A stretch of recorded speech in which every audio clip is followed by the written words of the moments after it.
Thank you, Elizabeth, and thank you all for having me here this morning. When Elizabeth first asked if somebody from the LA Fund would talk, we were honored and excited, but I called her just to get a sense of what she wanted for the remarks and make sure that we were the right organization, because we do systems work with school districts, but we aren't arts experts, and I think we have a really interesting story to tell about our work in the arts. And so after I talked to Elizabeth, she was like, oh, no, you'll be great. Just come up with something smart and inspiring that sets the tone for the day. I was like, okay, thank you, Elizabeth. No pressure. That's great. But I'm excited to be here and excited to speak with you all.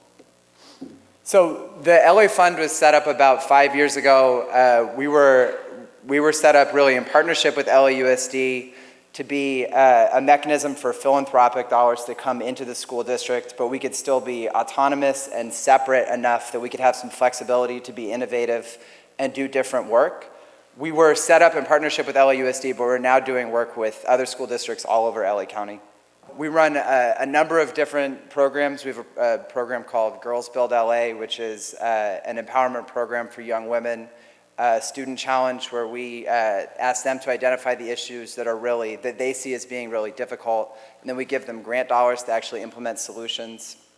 We have a program called School Fuel. Through School Fuel, we're feeding hundreds of thousands of kids across LA free breakfast and free healthy food. We have a project called Grants HQ, which is an investment in teachers and building their capacity to write independent grants to bring resources into their classrooms.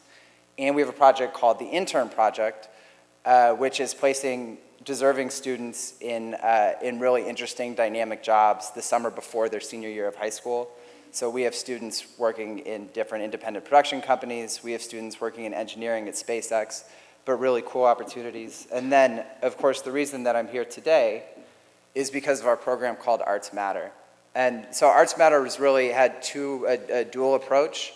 It started in 2012 with a public awareness campaign just about the deficits at the time in terms of arts programming in LA. We used that campaign to raise funding for grants that we were then able to invest back into arts partners that had the specific arts expertise to do really meaningful work in arts integration. So that was a 3-year pilot across 4 partners, and I'm going to get a little bit more into the specifics of that work in a second.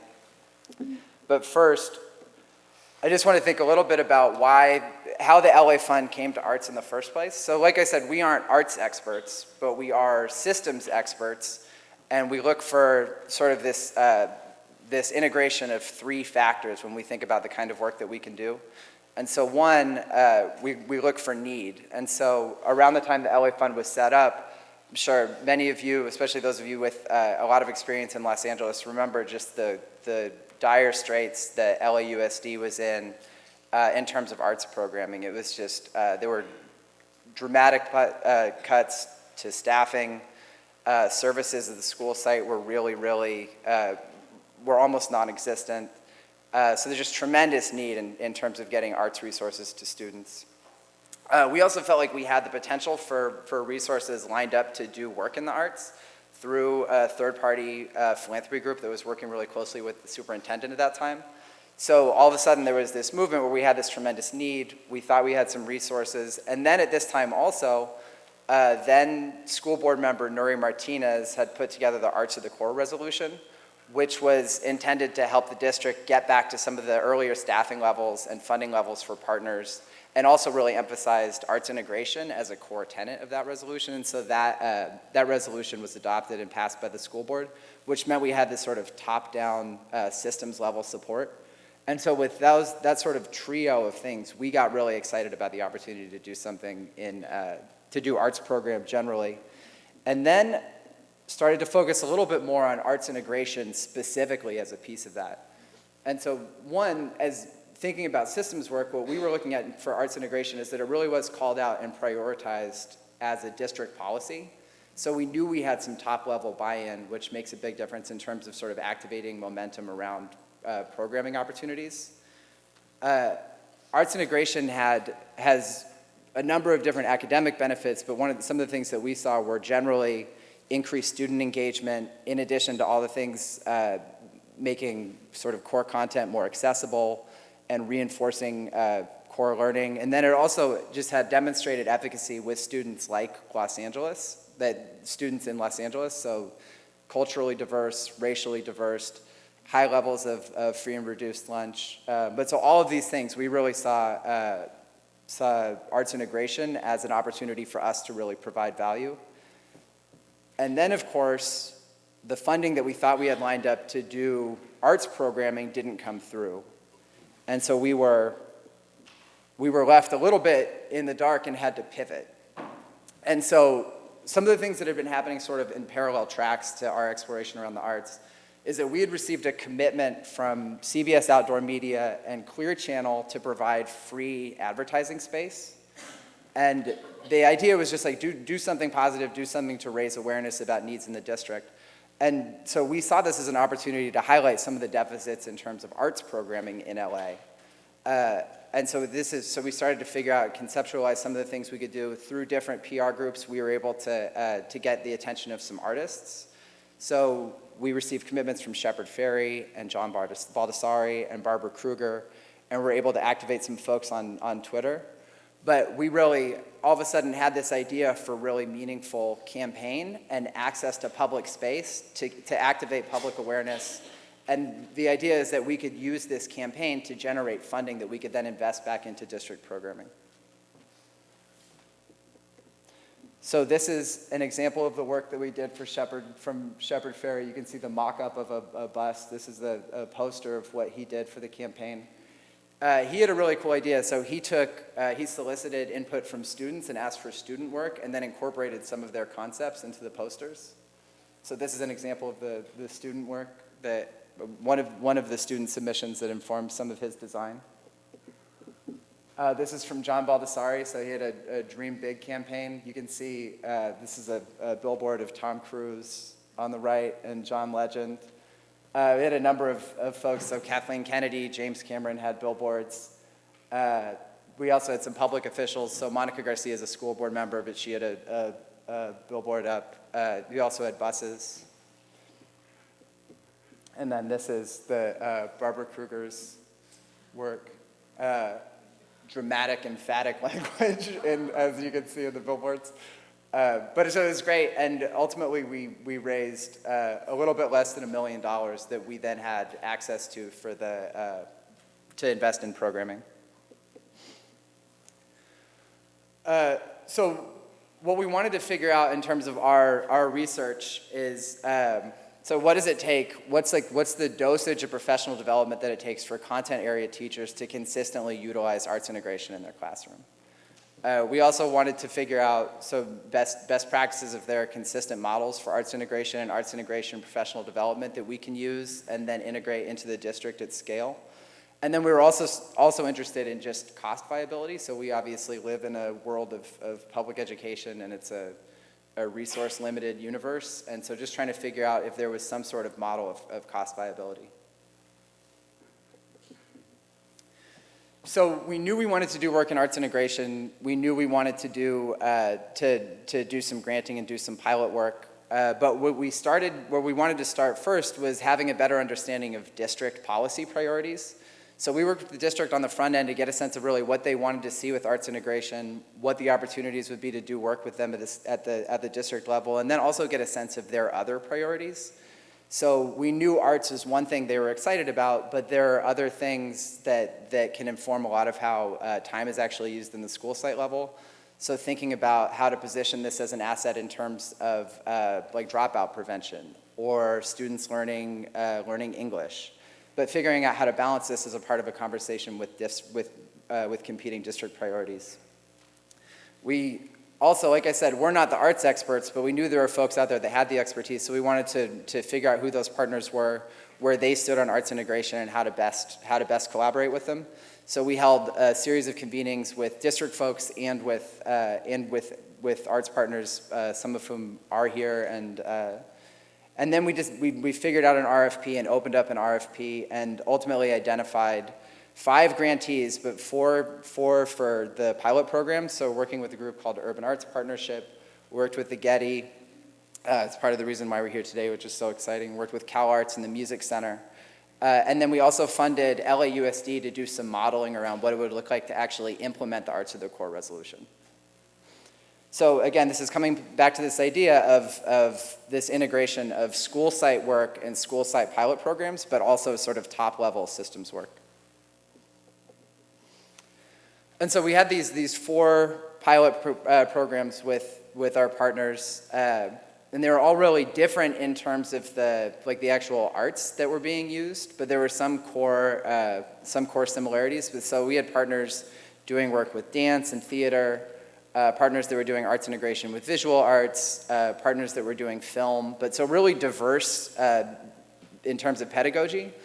But the similarities are that we had teaching artists in classrooms and teaching artists working really collaboratively with significant professional development time dedicated to collaborative planning with content area teachers. And this sort of gradual release implementation model where the teaching artist was sharing instructional time with teachers and then gradually transitioning the ownership of the content to classroom teachers. And so I will say that this is early, so we're in the 3rd year of implementation of 3-year pilot programs, but these are some of our initial findings. So to this point, we've served about 4,000 students at 10 LAUSD schools, trained 75 teachers who have collectively received more than 1,000 hours of professional development. And the initial feedback that we've gotten has been really positive. So about 97% of the teachers that have been a part of our different pilot grants have said that they consistently use arts integration in their regular practice, which is very exciting. It's been a challenge, though, I should say. So doing systems work generally is really difficult. I think some of the big takeaways, some of the places where we started to see friction is just around this need to cultivate buy-in at every level and in every level of the system. And so that means top-level support with the school district and really selling the work and making sure you're bringing them along with the work as things are progressing. And then all the way through the school sites. So we ran into a lot of friction with school site administrators that didn't necessarily see the value of the arts right away or didn't understand how it could help them achieve other priorities they were trying to balance. So it's really important to have their buy-in. You're fighting an uphill battle if you're trying to do this work and principals aren't excited about it. We had pushback from teachers that were intimidated by the arts or felt like the work they were receiving they already knew a lot of it and it was remedial for them. And one way to help address that, of course, is to get students bought into it, because as soon as you get students activated and they're starting to see really positive, having fun in the classroom and seeing positive results, teachers can start to get excited about it too. In doing systems work, I think one of the things that we've figured out is that change is the only constant. And this is especially true if you're doing work over multiple years of implementation. So we did this for 3 years. We're on our 3rd superintendent since this work started. And we really started collaboratively working with the superintendent on the front end, and all of those systems of support that you think you have transition out when folks transition out. That we've had turnover at school site levels. So we had a principal that was excited about a program. If that principal isn't there anymore, all of a sudden you need to start this buy-in process again. And that goes all the way through from teachers and even to students. And that's something that I would say that's not a nut that we've cracked yet. That's just something that we have to be aware of. And then finally, just thinking about district and partner collaboration, and this goes back to making sure that everybody is on the same page in terms of top-level district priorities and policy priorities, and making sure that program implementation can address multiple priorities.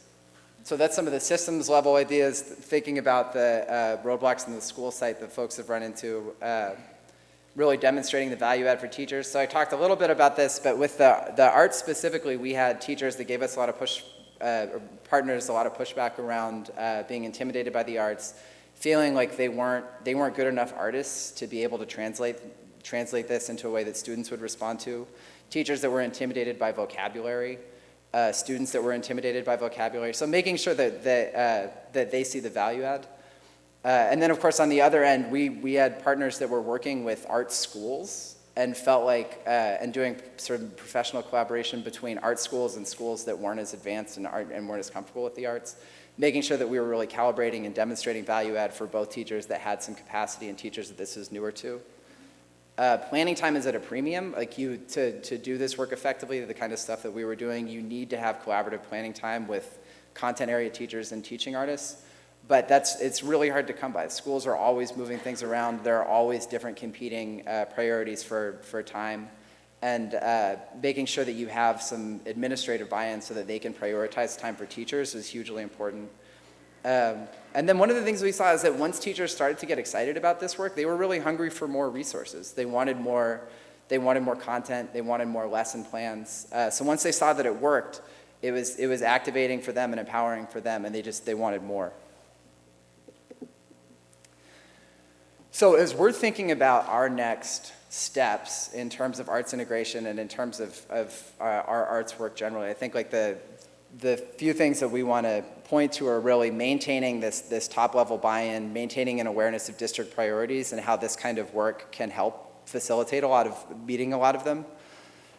So thinking back to some of the things that we did, we engaged the district around developing the RFP, developing an evaluation plan that we used through implementation. We tried to be aware of sort of policy shifts, like Common Core implementation is something that we dealt with over the past 3 years, figuring out how this work fits in with that and is aligned with that. Making sure we're supporting educators and meeting educators where they are in terms of all of the implementation. Maintaining cultural relevancy, so that was another huge point of emphasis that we came away with partners, and the arts are just a really natural opportunity to do that. And then I think one of the most important things that we saw as an asset in terms of how we're set up as an organization is just maintaining flexibility and autonomy so that you can respond to differences in priorities and transitions, but you're not beholden to them.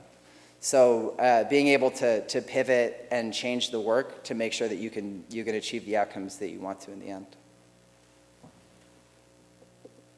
And then I think just the last note that I want to leave on is, so like I said, we do a lot of different kinds of program work. Arts are definitely have been one of our a core focus for us and will continue to be. But as we hear about other sort of funding priorities and district priorities, we just keep coming to this idea of 21st century learning skills and technology.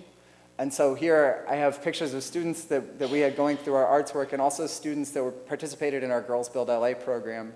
They built a bike that is a power source that can run a generator to generate electricity. But so you hear this constant attention on technology and STEM, and what I've seen is that arts and arts integration are just inextricably linked to the kind of creative thinking and iteration that goes into really effective learning in however you want to categorize it, in STEM and in technology. And so I think like as we think about how to approach the next couple of days, it's thinking about how arts integration will help meet some of those goals, and how arts integration is really just an invaluable part of how kids learn and a really important tool to keep in the toolbox as things are moving forward, especially to help meet some of these big picture goals. But that's it for me. Thank you guys very much.